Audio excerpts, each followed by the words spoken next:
ವಿಶ್ವಭಾರತಿ ಚಾನೆಲ್ನ ಎಲ್ಲ ಸಬ್ಸ್ಕ್ರೈಬರ್ಸ್ಗೆ ವೀಕ್ಷಕರಿಗೆ ನಮಸ್ಕಾರ. ಒಂದು ಒಳ್ಳೆ ದೇಶ ಕಟ್ಟಬೇಕು, ಒಂದು ಒಳ್ಳೆ ಸಮಾಜ ನಿರ್ಮಾಣ ಮಾಡಬೇಕು ಅಂತಂದ್ರೆ ದೃಢ ಸಂಕಲ್ಪ, ದೇಶಭಕ್ತಿ, ಕಠಿಣ ಶ್ರಮ ಮತ್ತು ನಿಸ್ವಾರ್ಥ ಸೇವೆ ಇದ್ರೆ ಸಾಧ್ಯ ಅನ್ನೋದಕ್ಕೆ ಯಲಹಂಕದ ಸಿಂಗನಾಯಕನಹಳ್ಳಿಯ ವಿಶ್ವವಿದ್ಯಾಪೀಠ ಶಾಲೆಯಲ್ಲಿ ನಡೆದಂತಹ 3 ದಿನಗಳ ಕಾರ್ಯಕ್ರಮ ಸಾಕ್ಷಿ ಆಯಿತು ಅಂದ್ರೆ ತಪ್ಪಾಗಲ್ಲ. ಕಾರ್ಯಕ್ರಮದಲ್ಲಿ ಸಂಗೀತ, ಹಾಡು, ನೃತ್ಯ, ದೇಶಭಕ್ತಿಯನ್ನ ಪ್ರತಿಬಿಂಬಿಸ್ತಕ್ಕಂಥ ಸೈನಿಕರು, ಕೃಷಿಕರು, ರೈತರು, ನಮ್ಮ ಸಮಾಜದ ಎಲ್ಲ ಸಾಧಕರನ್ನ ಪರಿಚಯ ಮಾಡ್ತಕ್ಕಂಥ, ಸಾಧಕರ ನಡೆದು ಬಂದ ಹಾದಿಯನ್ನ ವಿದ್ಯಾರ್ಥಿಗಳಿಗೆ ತಿಳಿಸ್ತಕ್ಕಂಥ ಒಂದೊಳ್ಳೆ ಕಾರ್ಯಕ್ರಮ ಇದಾಗಿತ್ತು ಅಂದ್ರೆ ತಪ್ಪಾಗಲ್ಲ. ನವೆಂಬರ್ 27, 28, 29 3 ದಿನಗಳ ಕಾರ್ಯಕ್ರಮದಲ್ಲಿ ಪದ್ಮಶ್ರೀ ವಿಜೇತರಾಗಿರ್ತಕ್ಕಂತಹ ಕದೀರ್ ವಾಲಿ ಅವರು, ಮಹಾಲಿಂಗ ನಾಯಕ್ರವರು, ಸತ್ಯನಾರಾಯಣ ಬಲೇರಿ ಅವರು, ಮುರಳೀಕಾಂತ್ ಪೇಟ್ಕರ್ ಅವರು, ಜಯಶಂಕರ್ ಅವರು, ಹಾಗೇನೆ ತುಷಾರ್ ಘಾಟೇರ್ ಅವರು, ಶಕುಂತಲಾ ಭಂಡಾರ್ಕರ್, BK ರಾವ್, ಹಾಗೇನೆ MCV ಪ್ರಸಾದ್ ರವರು, ಚಟ್ಟನಹಳ್ಳಿ ಮಹೇಶ್ ಅವರು, ಶ್ರೀ ದಿವಾಕರ್ ಚನ್ನಪ್ಪಾರ್ ಅವರು, ಶ್ರೀಮತಿ ಮಂಗಳಾ ಕಿರಣ್ ನೀಲಗುಂದರ್ ಅವರು, ಶ್ರೀಮತಿ ಕವಿತಾ ಮಿಶ್ರಾರವರು, ಹೀಗೆ ಗಣ್ಯಾತಿ ಗಣ್ಯರು ಕಾರ್ಯಕ್ರಮಕ್ಕೆ ಬಂದು ಭಾಗವಹಿಸಿ ಮಕ್ಕಳಲ್ಲಿ ದೇಶಭಕ್ತಿಯ ಸಿಂಚನವನ್ನ ರೂಪಿಸಿದ್ದಾರೆ. ನಿಜವಾಗ್ಲೂ ಒಂದು ಒಳ್ಳೆ ಸದೃಢ ಭವ್ಯ ಭಾರತದ ನಿರ್ಮಾಣಕ್ಕೆ ಈ ರೀತಿಯ ಕಾರ್ಯಕ್ರಮಗಳು ವಿಶ್ವವಿದ್ಯಾಪೀಠ ಶಾಲೆಯಂತಹ ಶಾಲೆಗಳಿಂದ ಮಾತ್ರ ಸಾಧ್ಯ ಅನ್ನೋದಕ್ಕೆ ಈ ಕಾರ್ಯಕ್ರಮ ಸಾಕ್ಷೀಭೂತವಾಗಿತ್ತು. ಬನ್ನಿ, ಈ ಕಾರ್ಯಕ್ರಮಕ್ಕಾಗಿ ತನು ಮನ ಎಲ್ಲವನ್ನ ಅರ್ಪಿಸಿ ದುಡಿದಂತಹ 100 ಕೈ ಕಾಲುಗಳಿಗೆ ನಿಜವಾಗ್ಲೂ ನಮ್ಮದು ಒಂದು ಕೋಟಿ ನಮನ. ಈ ಎಲ್ಲ ವಿಚಾರಗಳನ್ನು ತಂತಹ ಒಂದು ಸುದ್ದಿ ಇದೆ, ಅದು ನಿಮಗಾಗಿ. ಆ್ಯಕ್ಚುಲಿ ನಾವು ಹೇಳೋದು ಸ್ಕೂಲ್ ಅಂದರೆ ವಿದ್ಯಾ ಬುದ್ಧಿ ಕಲಿಬೇಕಂತ ಬರ್ತಾ ಇದ್ವಿ, ನಾವೆಲ್ಲರೂ ಹಂಗೆ ಬಂದಿದ್ವಿ. ಇವಾಗ ವಿದ್ಯೆ ಮಾತ್ರ ಮಾರ್ಕ್ಸ್ಗೋಸ್ಕರ ಬರ್ತಾಯಿದ್ದಾರೆ. ಈ ಥರ ಸ್ಕೂಲು, ಋಷಿವೇಲಿ ತರಹ ಸ್ಕೂಲು, ಇದು ಮಾತ್ರ ವಿದ್ಯಾ ಸೇರಿ ಬುದ್ಧಿನೂ ಕೊಡ್ತಾಯಿದೆ. ಎಲ್ಲರೂ ಇಷ್ಟು ಟೈಮಲ್ಲಿ ಇನ್ನೊಂದು ಬುಕ್ಕು ಇನ್ನೊಂದು ಮಾರ್ಕ್ ಬಂದರೆ ನಮಗೆ ಹಾಕ್ಕೊಳ್ಬೇಕು, ಅದೆಲ್ಲ ಬುದ್ಧಿ ಬೇಕು. ವಿದ್ಯೆ ಎಲ್ಲರಿಗೂ 9, 90 ಬರ್ತಾಯಿದೆ, ಬುದ್ಧಿ ಇಲ್ಲ. ಬುದ್ಧಿ ಇಲ್ಲಿಂದ ಕಲಿಬೇಕು. ಮನೆಯಲ್ಲಿ ಹೇಳ್ತಾ ಇಲ್ಲ, ಸ್ಕೂಲಲ್ಲೇ ಹೇಳ್ತಾ ಇಲ್ಲ, ಹೆಂಗೆ ಬರುತ್ತೆ ಹುಡುಗರಿಗೆ ಬುದ್ಧಿ? ಈ ಥರ ಒಳ್ಳೆಯ ಈ ಸೊಸೈಟಿಯಲ್ಲಿ ರಿಯಲ್ ಫಾರ್ಮರ್ಸು, ಸೋಲ್ಜರ್ಸು, ಯಾರ್ಯಾರು ಚೇತಿ ಹ್ಯಾಂಡ್ ವರ್ಕ್ಸ್ ಮಾಡೋರು, ಇಲ್ಲ ಚಿಕ್ಕ ಚಿಕ್ಕ ಕೆಲಸ ಮಾಡೋರು, ಅವರೆಲ್ಲ ಜೊತೆ ಸೇರಿಸಿ ಅವರೆಲ್ಲ ಇದು ಸ್ಕೂಲ್ ಮಾಡ್ತಾ ಇರೋದು. ಆ ಥರ ಬುದ್ಧಿ ಬರ್ತದೆ. ಏನೇನು ಈಗ ಓನ್ಲಿ ಜಾಬ್ ಬಿಟ್ಬಿಟ್ಟು ಇಷ್ಟು ಆಪರ್ಚುನಿಟೀಸ್ ಇದೆ ನಮ್ಮ ದೇಶಕ್ಕೋಸ್ಕರ, ಎನ್ವಿರಾನ್ಮೆಂಟ್ಗೋಸ್ಕರ, ಸೊಸೈಟಿಗೋಸ್ಕರ, ನಮ್ಮ ಹೆಲ್ತ್ಗೋಸ್ಕರ, ನಮ್ಮ ಬುದ್ಧಿಗೋಸ್ಕರ ಏನು ಮಾಡಬೇಕು ಅಂತ ಸೀಡ್ ಇವಾಗ ಈ ಸ್ಕೂಲಲ್ಲಿ ಹಾಕಿದರೆ ಅದು ದೊಡ್ಡದಾಗಿ ಅವರು ಬೆಳೆದ ಮೇಲೆ ಇನ್ ದೇರ್ ಫ್ಯೂಚರ್ ಚೆನ್ನಾಗಿರ್ತಾರೆ. ಸರ್, 3 ವರ್ಷದಿಂದ ನಾವು ಈ ಕಾರ್ಯಕ್ರಮ ಆ್ಯನ್ಯುವಲಿ ಏನು ಮಾಡ್ತಾ ಇದ್ದೀವೋ ಇದರಿಂದ ನಾವು ಚೇಂಜ್ ನೋಡ್ತಾ ಇದ್ದೀವಿ. ಮಕ್ಕಳಲ್ಲಿ ಬರೀ ಟೆಕ್ಸ್ಟ್ ಬುಕ್ಸ್ ನಾಲೆಡ್ಜ್ ಕೊಟ್ಟರೆ ಅವರು ಮಾರ್ಕ್ಸ್ ಅಂತೂ ಖಂಡಿತ ತಗೊಳ್ತಾರೆ. ಆದರೆ ಡೇ ಬೈ ಡೇ ನಾ ಪೇಪರಲ್ಲಿ ಓದಿದಾಗ ಇಷ್ಟು ಜನ ಮಕ್ಕಳು ಸೂಸೈಡ್ ಮಾಡ್ಕೊಂಡಿದ್ದಾರೆ, ಒಂದು ಮಗು ಒಂದು ಪ್ರಾಬ್ಲಮ್ ಬಂದರೆ ಅದಕ್ಕೆ ಸಾಲ್ವ್ ಮಾಡೋಕ್ಕೆ ಸ್ಟ್ರೆಂತ್ ಇಲ್ಲ ಅಂತ ಎಲ್ಲ ನೋಡಿದಾಗ ತುಂಬ ನೋವಾಗುತ್ತೆ. ಯಾಕಂದರೆ ಆ ತಂದೆ ತಾಯಿಗೆ ಅದು ಒಂದೇ ಮಗು. ಆ್ಯಂಡ್ ಅವರು ಜವಾಹರ್ಲಾಲ್ ನೆಹರು ಹೇಳ್ದಂಗೆ today's children are tomorrow citizens. So educational institutions ಯಾರು ಶುರು ಮಾಡಿದ್ದಾರೋ ಈ ಜವಾಬ್ದಾರಿ ನಮ್ಮ ಕೈಯಲ್ಲಿದೆ. ಯಾಕಂದರೆ future will depend on today what we imbibe into their mind. So ಅದನ್ನು ಹೇಳ್ಕೊಡುವಾಗ ನಾವು ಬರೀ ಟೆಕ್ಸ್ಟ್ ಬುಕ್ಕಲ್ಲಿರೋ ಮಾರ್ಕ್ಸ್ ತಗೊಳಕ್ಕೆ ಮಾತ್ರ ಹೇಳ್ಕೊಟ್ರೆ ಸಾಕಾಗಲ್ಲ. ಈಗ ಈ 1 ವರ್ಷದ ಕಾಲ ನಾವು ಸೈನಿಕರ ಬಗ್ಗೆ, ಆಮೇಲೆ ಫಾರ್ಮರ್ಸ್ ಬಗ್ಗೆ ಏನು ಎಕ್ಸ್ಪೋಜರ್ ಕೊಟ್ಟಿದ್ದೀವೋ ಮಕ್ಕಳು ಎಷ್ಟು ಖುಷಿ ಪಡ್ತಾ ಇದ್ದಾರೆ ಅಂದರೆ, ಇವತ್ತು ಫಸ್ಟ್ ಟೈಮ್ ಇಷ್ಟೋ ವರ್ಷ ಪ್ರೋಗ್ರಾಮ್ ಮಾಡಿದ್ದೀವಿ, ಇವತ್ತು ಮಕ್ಕಳು ನನ್ನ ಹತ್ರ ಬಂದು ma'am thank you for this program ಅಂತ ಹೇಳಿದ್ದಾರೆ. ಯಾಕಂದರೆ ಅವರಿಗೆ ಅರ್ಥ ಆಗಿದೆ ನಾವು ಈ ಪ್ರೋಗ್ರಾಮಿಂದ ಏನೇನು ಕಲ್ತಿದ್ದೀವಿ ಅಂತ. ಇದೇ ಥರ ಪ್ರತಿಯೊಂದು ಸಂಸ್ಥೆನೂ ಅವರು ಹೇಳಿದ ಪ್ರಕಾರ ಸ್ಕೂಲ್ ಎಜುಕೇಷನ್ ಜೊತೆಗೆ general knowledge and common sense ಏನು ಬೇಕೋ ಅದನ್ನು ಕೊಡ್ತಾ ಬಂದರೆ I think our country will again become ವಿಶ್ವಗುರು. ಸರ್, ಇವತ್ತಿನ ಯುವಜನತೆಗೆ ಒಂದು ಹೇಳೋದು ಬಯಸೋದೇನೆಂದರೆ, ಇವಾಗ ನಾವೆಲ್ಲರೂ ಎಲ್ಲ ಜೊತೆಯಾಗಿ ನಾವೆಲ್ಲರೂ ಒಂದು ಟೀಮ್ ವರ್ಕ್ ಅಂತ ಮಾಡಿದ್ದೀವಿ. ನಾವೆಲ್ಲರೂ ಸೇರಿ, ಇದು ಒಬ್ಬರಿಂದ ಸಾಧ್ಯ ಆಗೋದಲ್ಲ, ಇದು ಎಲ್ಲರೂ ಕೈ ಜೋಡಿಸಿದ್ರೆ ಮಾತ್ರ ಒಗ್ಗಟ್ಟಿನಲ್ಲಿ ಬಲವಿದೆ. ಅದನ್ನು ನಮ್ಮ ವಿಶ್ವವಿದ್ಯಾಸಂಸ್ಥೆ ಸಾರ್ತಾ ಇದೆ. ಹಾಗಾಗಿ ವಿಶ್ವವಿದ್ಯಾಪೀಠ ಈ ಹೆಸರನ್ನ ಏನು ನಮ್ಮ ಸಂಸ್ಥಾಪಕರು ಹಾಗೂ ನಿರ್ದೇಶಕರು ಇದನ್ನು ಬೆಳೆಸ್ತಾ ಇದ್ದಾರೆ, ಅವ್ರಿಗೆಲ್ಲ ಒಳ್ಳೆಯದಾಗಲಿ. ಯುವಜನತೆಗೆ ಮೇಜರಾಗಿ ದಯವಿಟ್ಟು ಇದು ಒಂದು ದೇಶವನ್ನು ಸಂರಕ್ಷಣೆ ಮಾಡ್ತಕ್ಕಂಥ ದೇಶವನ್ನು ಕೂಡಿಸ್ತಕ್ಕಂಥ ಒಂದು ಪ್ರೋಗ್ರಾಮ್ ಇದು. ಹಾಗಾಗಿ ಯುವಜನತೆಗೆ ಹೇಳೋದೇನೆಂದರೆ ಎಲ್ಲರೂ ಕೈ ಜೋಡಿಸಿ ಒಂದೇ ಮಾತರಂ ಜೈ ಭಾರತ್. ಇದ್ರ ತಯಾರಿ ಭಾಳ ಶ್ರಮಪಟ್ಟು ಮಾಡಿದ್ವಿ. ಇದ್ರ ತಯಾರಿ ನಮ್ಮದು ಸ್ಟಾರ್ಟ್ ಆಗಿದ್ದು ಬಂದು ಮೇ ತಿಂಗಳಿಂದ.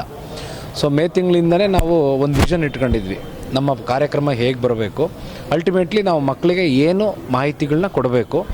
ಆ ಮಾಹಿತಿ ಕೊಡೋದೆಲ್ಲವೂ ಹೊಸದೇನಲ್ಲ, ನಮ್ಮ ಭಾರತ ದೇಶದಲ್ಲಿ ಇದ್ದಿದ್ದನ್ನೇ ಇನ್ನೊಮ್ಮೆ ಇದು ನಮ್ಮ ಭಾರತ ದೇಶದ ವ್ಯಾಲ್ಯೂಸ್ ಅಂತ ತೋರಿಸ್ಬೇಕಿತ್ತು ಮಕ್ಕಳಿಗೆ. ಹಾಗಾಗಿ ನಾವು ಈ ತಯಾರಿಗಳನ್ನ ಮಾಡ್ಕೊಂಡ್ವಿ. ತಯಾರಿ ಹೇಗೆ ಅಂದರೆ 2 ವಿಚಾರಗಳನ್ನ ಜೈ ಕಿಸಾನಲ್ಲಿ ಮಾಡ್ಕೊಂಡಿದ್ವಿ. ಒಂದು, ಇವಾಗ ಓಡಾಡ್ತಾ ಇದೆ ನೈಸರ್ಗಿಕ ಕೃಷಿ ಅಂಥೇಳಿ. ನೈಸರ್ಗಿಕ ಕೃಷಿ ಅನ್ನೋದು ಈ ಗ್ರೀನ್ ರೆವಲ್ಯೂಷನ್ ಅನ್ನೋ ಬರೋಕ್ಕೆ ಮುಂಚೆನೇ ನೈಸರ್ಗಿಕ ಕೃಷಿ ನಮ್ಮಲ್ಲಿತ್ತು. ಇದೇ ಬೆಂಗಳೂರಲ್ಲಿ ಖರ್ಜೂರ ಬೆಳೀತಾಯಿದ್ರು, ಇದೇ ಬೆಂಗಳೂರಲ್ಲಿ ಮಲ್ಲೇಶ್ವರಮಲ್ಲಿ ಮೂಸುಂಬೆ ಮತ್ತು ಕಿತ್ತಳೆಹಣ್ಣು ಇತ್ತು. ತದನಂತರ ಎಲ್ಲ ಗ್ರೀನ್ ರೆವಲ್ಯೂಷನಿಂದ DAP ಯೂರಿಯಾಗಳು ಬಂದು ಇವತ್ತು ಎಲ್ಲ ಹಾನಿಯಾಗಿ ಹೋಗಿದೆ. ಹೌದು ಮೆಜೆಸ್ಟಿಕ್ ಇವತ್ತು ನಾವೇನು ಕರಿತೀವಿ ಆ ಮೆಜೆಸ್ಟಿಕ್ಕು ಕೆಂಪಾಂಬುದಿ ಕೆರೆ ಇತ್ತು, ಅಲ್ಲಿ ದನಗಳು ಸಂತೆ ನಡೀತಾ ಇತ್ತು. ಆಂಧ್ರ ಬಾರ್ಡ್ರು ಕರ್ನಾಟಕ ಬಾರ್ಡ್ರು ಜನ ಎಲ್ಲ ಬಂದ್ಬಿಟ್ಟು ತಮಿಳ್ನಾಡು ಬಂದ್ಬಿಟ್ಟು ಅಲ್ಲಿ ಎತ್ತುಗಳನ್ನ ವ್ಯಾಪಾರ ಮಾಡ್ತಾಯಿದ್ರು. ಇವತ್ತಲ್ಲಿ ಜನಗಳು ಸಂತೆ ಟ್ರಾವೆಲ್ ಅಥವಾ ಟ್ರಾನ್ಸ್ಪೋರ್ಟೇಷನ್ಗೆ ಯೂಸ್ ಮಾಡ್ತಾಯಿದ್ವಿ. ಈ ಹಿನ್ನೆಲೆ ಜನಗಳಿಗೆ ಗೊತ್ತಿಲ್ಲ. ಆಮೇಲೆ ಬೆಂಗಳೂರು ಅಭೂತಪೂರ್ವದ್ದು. ಈಗ ನಾವು ಬೆಂಗಳೂರು ಕಮರ್ಷಿಯಲ್ ಅಂತ ಹೇಳ್ತೀವಿ, ಇದಕ್ಕೆ ಮುಂಚೆ ಬೆಂಗಳೂರು ಕೂಡ ಒಳ್ಳೆ ಫಲವತ್ತಾದ ಭೂಮಿ ಇದ್ದಂಥದ್ದು. ಆಲ್ ಓವರ್ ಇಂಡಿಯಾನೇ, ಬೆಂಗಳೂರು ಅಂತಲ್ಲ, ಆಲ್ ಓವರ್ ಇಂಡಿಯಾನೇ. ಸೊ ಇವೆಲ್ಲವೂ ನಮ್ಮ ಮಕ್ಕಳಿಗೆ ಇನ್ನೊಮ್ಮೆ ತಿಳಿಸ್ಬೇಕು ಅನ್ನೋದು ನಮ್ಮ ಕಾನ್ಸೆಪ್ಟ್ ಆಗಿತ್ತು. ಮೊದಲಿಗೆ ನನ್ನ ತುಂಬ ಹೃದಯ ಕೃತಜ್ಞತೆಗಳನ್ನು ನಮ್ಮ ಡೈರೆಕ್ಟರ್ ಮ್ಯಾಮ್ಗೆ ಸಲ್ಲಿಸುತ್ತಾ, ಈ ಒಂದು ಅವಕಾಶವನ್ನು ಮಾಡಿಕೊಟ್ಟ ಎಲ್ಲರಿಗೂ ನಮ್ಮ ವಿಶ್ವವಿದ್ಯಾಪೀಠ ಫ್ಯಾಮಿಲಿಗೆ ನನ್ನ ತುಂಬ ಹೃದಯ ಧನ್ಯವಾದಗಳು. ಹಾಗೆ ನನ್ನ ಮುತ್ತಿನ ಮಣಿಗಳು ಇವರೆಲ್ಲ ನಮ್ಮ ಶಾಲೆಯ ಮಕ್ಕಳು, ಮುತ್ತಿನ ಮಣಿಗಳು. ಅವ್ರ ಜೊತೆಯಲ್ಲಿ ನಾವು ಅವ್ರಿಗೆ ಕಲಿಸ್ಕೊಳ್ತಾ ಅವ್ರ ಜೊತೆ ನಾವು ಕಲಿತಾ ಇರೋದು ತುಂಬ ಸಂಭ್ರಮ ಇದೆ ನನಗೆ. ಸೊ ಇವತ್ತಿನ ಈ ಒಂದು ಜೈ ಜವಾನ್ ಜೈ ಕಿಸಾನ್, ಆವಾಗಲೇ ಅವಳು ಹೇಳಿದರು ತಟ್ಟೆನಲ್ಲಿ ಹೇಗೆ, ಅದು ಅರ್ಥ ಏನಂತ ತುಂಬ, ಅದು ನನಗೆ ತುಂಬ ಖುಷಿ ಆಯಿತು ಅವಳ ಒಂದು ಮಾತು. ಅದೇ ಥರ ಪ್ರತಿಯೊಬ್ಬ ಮಕ್ಕಳಿಗೂ ಸಹ ಆ ಒಂದು ಅರ್ಥ ಆಗಬೇಕು, ಅವರ ಫುಲ್ ಲೈಫ್ ಜರ್ನಿಯನ್ನು ಈ ಜೈ ಜವಾನ್ ಜೈ ಕಿಸಾನಿಂದ ತಗೊಂಡು ಹೋಗಬೇಕು ಅಂತ ಎಲ್ಲರಲ್ಲೂ ನನಗೆ ಆಶೆ ಇರ್ತದೆ. ಖಂಡಿತ ಸರ್, ಲಾಲ್ ಬಹದ್ದೂರ್ ಶಾಸ್ತ್ರಿ ಅವರು ಕೊಟ್ಟಂತಹ ಜೈ ಜವಾನ್ ಜೈ ಕಿಸಾನ್ ಎಂಬ ಧ್ಯೇಯ ವಾಕ್ಯ ನಮ್ಮ ವಿಶ್ವವಿದ್ಯಾಪೀಠ ಶಾಲೆ ಅದನ್ನು ಕಾರ್ಯರೂಪಕ್ಕೆ ತಂದಿದೆ ಅನ್ನೋದರಲ್ಲಿ ನಮಗೆ ತುಂಬ ಹೆಮ್ಮೆ ಇದೆ. ಸಾವಿರಾರು ವಿದ್ಯಾರ್ಥಿಗಳು ಇರುವಂಥ ಈ ಸಂಸ್ಥೆಯಲ್ಲಿ 100 ಜನ ವಿದ್ಯಾರ್ಥಿಗಳು ಜೈ ಜವಾನ್ ಜೈ ಕಿಸಾನ್ ಎಂಬ ಕಾರ್ಯರೂಪವನ್ನು ತಮ್ಮ ಜೀವನದಲ್ಲಿ ಅಳವಡಿಸ್ಕೊಂಡ್ರೆ ದೇಶ ಸುಮಾರು ಮಟ್ಟದಲ್ಲಿ ಅದು ಉದ್ಧಾರ ಆಗುತ್ತೆ ಅಂಥೇಳಿ ಈ ಕಾರ್ಯಕ್ರಮದ ಪ್ರಧಾನವಾದಂತಹ ಉದ್ದೇಶ. ಈ ಕಾರ್ಯಕ್ರಮದಲ್ಲಿ ಕೇವಲ ಮಕ್ಕಳನ್ನು ನಾವು ಕೇವಲ ಬೋಧನೆ ಮಾಡಿದ್ದಲ್ಲ, ಹೊರತು ಅವರನ್ನು ಕೃಷಿ ಕ್ಷೇತ್ರಕ್ಕೆ ಕರ್ಕೊಂಡು ಹೋಗಿ ಅವರ ಕೈಯಲ್ಲೇ ಕೃಷಿ ಮಾಡಿಸಿ ಮಣ್ಣಿನ ಜೊತೆಗೆ ಒಂದು ಸಂಬಂಧವನ್ನು ನಾವು ಕಲ್ಪಿಸಿಕೊಟ್ಟಿದ್ದೇವೆ. ಆ ಸಂಬಂಧವನ್ನು ಅವರು ಕೊನೆಯವರೆಗೂ ಅದನ್ನು ಉಳಿಸ್ಕೋತಾರೆ ಅನ್ನೋದು ನಮಗೆ ಖಂಡಿತವಾಗಲೂ ಅದೊಂದು ವಿಶ್ವಾಸ ಇದೆ. ಹಾಗಾಗಿ ಇವತ್ತಿನ ಮಕ್ಕಳೇ ಮುಂದಿನ ಪ್ರಜೆಗಳು. ಇವತ್ತಿನ ದಿನ ನಾವು ಏನೇ ಕಚ್ಚಾಟಗಳನ್ನ ನೋಡ್ತಾ ಇದ್ರು ಕೂಡ ಈ ನಮ್ಮ ಮುಂದಿನ ಪ್ರಜೆಗಳು ಆ ಕಚ್ಚಾಟವನ್ನೆಲ್ಲ ನಿಲ್ಲಿಸಿ ಒಂದು ಜೈ ಜವಾನ್ ಜೈ ಕಿಸಾನ್ ಎಂಬ ಧ್ಯೇಯವಾಕ್ಯವನ್ನು ಇಟ್ಟುಕೊಂಡು ಅವರಿಗೆ ತಕ್ಕವಾದಂತಹ ಆಹಾರ, ತಕ್ಕವಾದಂತಹ ರಕ್ಷಣೆ ಅದನ್ನು ಮಾಡಿಕೊಂಡು ಸುಸಂಸ್ಕೃತ, ಸುರಕ್ಷಿತ, ಸಭ್ಯವಾದಂತಹ ಒಂದು ಸಮಾಜವನ್ನು ತಂದುಕೊಡ್ತಾರೆ ಅನ್ನೋದರಲ್ಲಿ ವಿಶ್ವಾಸ ಇದೆ. ಅದರಲ್ಲಿ ಹೆಚ್ಚಿನ ಮಕ್ಕಳು ನಮ್ಮ ವಿಶ್ವವಿದ್ಯಾಪೀಠ ಶಾಲೆಯ ಮಕ್ಕಳೇ ಆಗಿರ್ತಾರೆ ಅನ್ನೋದರಲ್ಲಿ ನನಗೆ ಹೆಮ್ಮೆ ಇದೆ ಸರ್. ಗುರುರ್ ಬ್ರಹ್ಮ ಗುರುರ್ ವಿಷ್ಣು ಗುರುರ್ದೇವೋ ಮಹೇಶ್ವರ ಗುರು ಸಾಕ್ಷಾತ್ ಪರಬ್ರಹ್ಮ ತಸ್ಮೈ ಶ್ರೀ ಗುರವೇ ನಮಃ.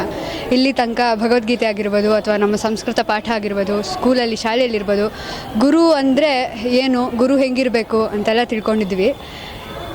ಈ ಶಾಲೆಗೆ ನಾನು ಸೇರ್ಕೊಂಡ್ಮೇಲೆ ಒಂದು ನಿಜವಾದ ಗುರು ಹೇಗಿರಬೇಕು ಅಂತ ತಿಳ್ಕೊಂಡೆ. ಅದು ಕೇವಲ ನಮ್ಮ ಡೈರೆಕ್ಟ್ರಿಂದ, ಸುಶೀಲಾ ಸಂತೋಷ್ ಮ್ಯಾಮಿಂದ. Only because of her sir ನಾನು ಇವತ್ತು ವೀಣೆಗೆ ಆಪರ್ಚುನಿಟಿ ಕೊಟ್ಟಿದ್ದಾಗಲಿ ಅಥವಾ ನಂಗೆ ವೀಣೆ ನುಡ್ಸೋಕ್ಕೆ ಆಗಲಿ, everything is because of Sushila Santosh ma'am. ಅವರೊಬ್ಬರೇ ಅಲ್ಲ, ಅವ್ರ ಥರಾನೇ ಪ್ರತಿಯೊಬ್ಬ ಟೀಚರ್ ಇಲ್ಲಿ, ಟೀಚರ್ ಅಂತ ನಾನು ಹೇಳೋಕ್ಕೆ ಆಗಲ್ಲ, ಗುರು ಅಂತ ಹೇಳಬೇಕು. ಯಾಕಂದರೆ ಪ್ರತಿಯೊಬ್ಬ ಗುರುನೂ ಇಲ್ಲಿ ನನ್ನನ್ನು ತಿದ್ದಿ ತಿಳಿ ಬೆಳೆಸಿದ್ದಕ್ಕೆ ನಾನು ಇವತ್ತು ವೀಣೆ ನುಡ್ಸೋಕ್ಕಾಗಿದ್ದು. ಸೊ ಆಬ್ವಿಯಸ್ಲಿ ಸರ್ ತುಂಬ ಅಭಿಮಾನ ಇದೆ, ತುಂಬ ಕೃತಜ್ಞತೆ ಇದೆ ಈ ಸ್ಕೂಲ್ ಕಡೆಗೆ. ಖಂಡಿತ ಎಲ್ಲ ಟೀಚರ್ಸ್, ನಮ್ಮ ಪ್ರಿನ್ಸಿಪಲ್ ಆಗಿರ್ಬೋದು, ನಮ್ಮ ಕೋಆರ್ಡಿನೇಟರ್ ಆಗಿರ್ಬೋದು, ನಮ್ಮ ಮ್ಯೂಸಿಕ್ ಟೀಚರ್ ಗೌರಿ ಮ್ಯಾಮ್ ಆಗಿರ್ಬೋದು, ಸಂಸ್ಕೃತ ಟೀಚರ್ಸ್ ಇರ್ಬೋದು, most importantly Sushila Santosh ma'am ಇರ್ಬೋದು, ಪ್ರತಿಯೊಬ್ಬರು ನನಗೆ ತುಂಬ ಹೆಲ್ಪ್ ಮಾಡಿದ್ದಾರೆ. ಸೊ ಎಲ್ಲರಿಗೂ ಧನ್ಯವಾದಗಳು, ಕೃತಜ್ಞತೆಯಿಂದ ಹೇಳ್ತೀನಿ ಸರ್. 3 ದಿನ ಹೇಗಿತ್ತು? 3 ದಿನ ಅದ್ಭುತವಾಗಿತ್ತು ಸರ್. ಜೈ ಜವಾನ್ ಜೈ ಕಿಸಾನ್ ಅಂತ ಸ್ಲೋಗನ್ ಕೇಳಿದ್ದೆ. ಇಲ್ಲಿ ತನಕ ಜವಾನ್ ಅಂದರೆ ಯಾರು, ಆರ್ಮಿ ಅಂದರೆ ಏನು ಮಾಡಬೇಕು, ಕಿಸಾನ್ ಅಂದರೆ ಏನು ಅಂತ ಕಲ್ತಿದ್ದೆ. ದಿನ ತಟ್ಟೆಗೆ ಊಟ ಹಾಕೊಂಡು ತಿಂತಾ ಇದ್ದೆ. ಬಟ್ ಇವತ್ತು ನನಗೆ ಜೈ ಜವಾನ್ ಅಂದರೆ ಏನು, ಆ ಒಂದು ಸ್ಲೋಗನ್ಗೆ ಅರ್ಥ ಗೊತ್ತಾಯಿತು ಸರ್. ಸೊ ತುಂಬ ಚೆನ್ನಾಗಿತ್ತು. ಸಾಮಾನ್ಯ ನಾನು ಎಲ್ಲೂ ಈ ಜೈ ಜವಾನ್ ಜೈ ಕಿಸಾನ್ ಅನ್ನೋ 2 ಥೀಮ್ನ ಇಟ್ಕೊಂಡು ಮಾಡಿರುವಂಥ ಸ್ಕೂಲ್ ಯಾವುದೂ ಇಲ್ಲ. ಇದು ಮೊದಲನೆಯ ಸ್ಕೂಲು ಸರ್. ಸೊ ತುಂಬ ಖುಷಿಯಾಗತ್ತೆ. ಅದರಲ್ಲೂ ನಾನು ಈ ಸಂಸ್ಥೆಯಲ್ಲಿ ಕೆಲಸ ಮಾಡ್ತಾ ಇರೋದು ಇನ್ನೂ ತುಂಬ ಖುಷಿ ಕೊಡುತ್ತೆ ನನಗೆ. ತುಂಬ ಚೆನ್ನಾಗಿತ್ತು ಸರ್. ನಮ್ಗೆ ಇವಾಗ ಮುಗೀತಾ ಇದೆ ಅನ್ನೋದೇ ಒಂದು ಬೇಜಾರೀಗ. ಈಗ ನಾಳೆಯಿಂದ ಇಲ್ವಲ್ಲ. ಸೊ ಈ 3 ದಿನ ಏನು ಮಕ್ಕಳಾಗಿರ್ಬೋದು, ಟೀಚರ್ಸ್ ಆಗಿರ್ಬೋದು, ಎಲ್ಲರೂ ಸಹ, ಪೇರೆಂಟ್ಸ್ ಸಹ ಎಲ್ಲರೂ ಎಂಜಾಯ್ ಮಾಡಿಕೊಂಡು ಹೊಸದನ್ನು ಕಲ್ತ್ಕೊಂಡು ಹೋಗ್ತಾ ಇದ್ದೀವಿ sir. My name is Avni Singh. I'm from 8th grade and we performed about Operation Meghdut, which happened in 1984. It was for Siachen Glacier between India and Pakistan. We performed about it. We danced with full grace, josh, and it was wonderful.